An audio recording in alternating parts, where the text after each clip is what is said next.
দেখুন, যেভাবে এটা ওদের পুরো প্ল্যান করাই ছিল যে পশ্চিমবঙ্গ দখল করার একটা প্ল্যান, পুরো ভারতবর্ষের মধ্যে যেইভাবে হিন্দু রাষ্ট্র করার প্ল্যানিংয়ের মধ্যে যেভাবে সংখ্যালঘুদের সঙ্গে আক্রমণ করা চলছে ভারতবর্ষ, আমি কোনোদিন দেখিনি আমার জন্মকাল থেকে যে খ্রিস্টানদের ওপরে যেইভাবে চার্চ আর গির্জার ভেতরে মানে যেভাবে আক্রমণ, তাদের জিনিসপত্র বিক্রি করা নিয়ে, সান্টা ক্লজের টুপি বিক্রি করা নিয়ে বা তাদের জিনিসপত্র বিক্রি করা নিয়ে যেভাবে ভাঙচুর করা চলছে, তো এটা তো আমরা কোনোদিনই দেখিনি। আমরা বড় হয়েছি, আমরা খ্রিস্টানদের প্রোগ্রামেও অ্যাটেন্ড করেছি, আমরা মুসলিমদেরও প্রোগ্রাম অ্যাটেন্ড করেছি এবং তারাও আমাদের সঙ্গে আমাদের ফেস্টিভ্যাল অ্যাটেন্ড করে, কিন্তু এটা কোনো দিনই হয়নি আর এটা আমাদের হতে দেওয়াও হবে না। যে ভারতবর্ষের সকলকে নিয়েই ভারতবর্ষ সমস্ত জাতি নিয়ে ভারতবর্ষ, উড়িষ্যা, মুসলিম, কলকাতা, বাংলা, সকলকে নিয়ে, মহারাষ্ট্র, তাদের ভাষা আলাদা, তাহলে ভারতবর্ষ তো আমরা সকলে একটা পতাকার নিচে বাস করছি। তাহলে আমাদের সংখ্যালঘু বলে আমাদের ধর্মের নামে আক্রমণ করাটা, এটা আরএসএস বিজেপিকে বন্ধ করতেই হবে। কারণ পলিটিক্সে কোনো দিনই ধর্মের নামে আক্রমণের কথা বলা হয়নি। এটা কোন দেশের পলিটিক্স আমরাও তো জানতে চাই। পলিটিক্সের মধ্যে এটা আসে যে যাদের চাকরি নেই কিভাবে দেশের উন্নতি হবে। কারণ ভারতবর্ষের মানুষ যাদেরকে ভোট দিয়ে সরকারে বসিয়েছে, তাদের শুধু ধর্মের নামে লোককে বিভাজন করা নয়, যে মানুষদের কি করে রোজি রুটি চলবে, ভারতবর্ষ কিভাবে উন্নতির দেশে যাবে, উন্নতির জায়গায় যাবে। শুভেন্দু অধিকারী শুধু ধর্মের নামে, সংখ্যালঘুর নামে আক্রমণ করা, এটা আশা করা যায় না।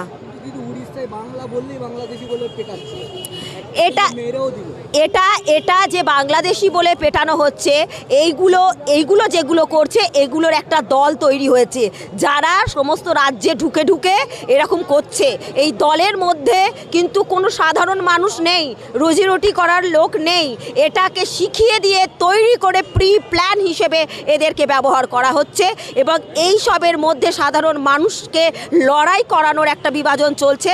সেটা যেন আমাদের সাধারণ মানুষ এই ফাঁদে পা না দেয়, কারণ এই লড়াই হবে তত মানুষের সঙ্গে মানুষের বিভাজন তৈরি হবে। ধর্মের নামে, জাতির নামে এই ফাঁদে যখন পা দেবে, তারা নিজেরাই লড়াই করে মরবে। এই প্ল্যানিং একটা চলছে এবং এই দল, এই গ্রুপ একটা পুরো ভারতবর্ষের মধ্যে চলছে।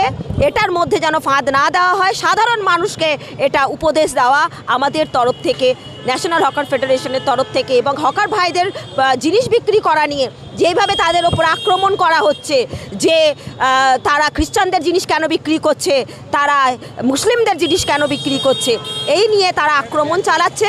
হকার তারা বিজনেস করতে এসছে, তারা তো বিক্রি করবেই, কিন্তু এই ধর্মের নামে যে বিভাজন চলছে, এটা রাজনীতি নয়।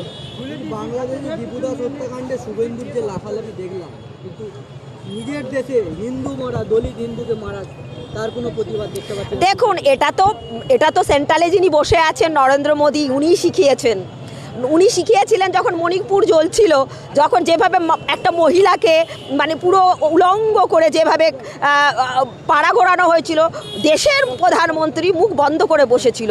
তাহলে শুভেন্দু অধিকারীর কাছে কি আশা করা যায়? তাদেরই তো সব চেলাচাপুন্ডা। তারা আজকে বলছে যে আরএসএস, তারা হিন্দু দল, তারা হিন্দু রাষ্ট্র, হিন্দুর ওপরে বাংলাদেশে ঘুষপেটি, আজকে এই সব বলা হচ্ছে। কিন্তু আমরা সকলে এক, এইটা কেন বলছেন না? আমরা সকলেই মানুষ, এইটা কিন্তু ওনার বলা উচিত, কিন্তু উনি বলবেন না, কারণ ওনার শিক্ষাটা এটা নয়। এক রাজ্য জ্বলছে, উনি কোনো কথা বলেননি দেশের প্রধানমন্ত্রী হয়ে। তো শুভেন্দু অধিকারীর কাছে পশ্চিমবাংলায় কে মারা গেল, কে না খেতে পেয়ে মারা গেল, কে মার্ডার হলো, সেটা দলিত মারা গেল কি মুসলিম মারা গেল, সেটা তো ওনার কোনো যায় আসে না। সেইভাবেই উনি জবাব দিচ্ছেন। আমার নাম অনিতা দাস, আমি ন্যাশনাল হকার্স ফেডারেশন থেকে এসেছি।